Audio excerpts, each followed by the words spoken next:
Bonjour et bienvenue dans ce journal. Une réunion du Conseil de sécurité de l'ONU se tiendra bien ce dimanche.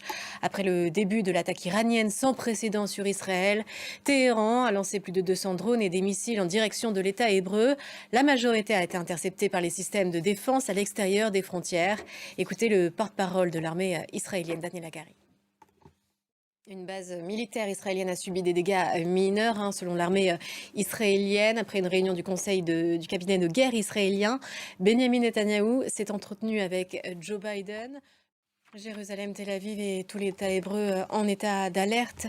Des sirènes ont d'ailleurs retenti dans la nuit. Des détonations ont été entendues un peu partout sur le territoire israélien. Il s'agit des drones interceptés par les systèmes de défense israéliens.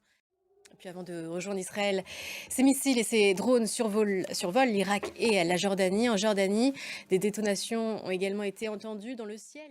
Et on prend maintenant la direction de l'Iran, d'où cette attaque a été lancée. L'Iran qui réplique à une frappe sur son consulat de Damas, qu'il attribue à Israël.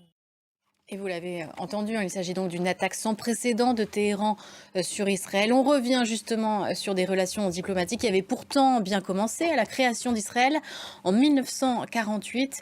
Laura Cambo nous retrace l'historique de relations entre l'Iran et l'État hébreu.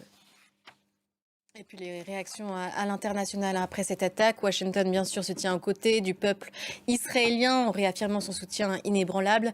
Joe Biden convoquera d'ailleurs les dirigeants du G7 ce dimanche pour parler de l'attaque de l'Iran et coordonner aussi une réponse diplomatique unie.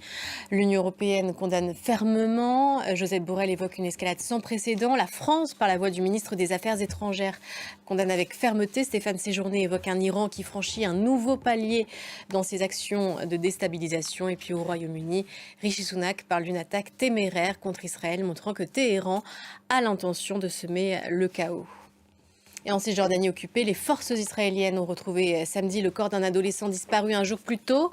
Il s'agit d'un jeune berger. Sa disparition avait déclenché une flambée de violence. Et c'est la fin de ce journal. Merci à vous de l'avoir suivi. Restez sur notre antenne. Prochain point sur l'actualité dans une quinzaine de minutes.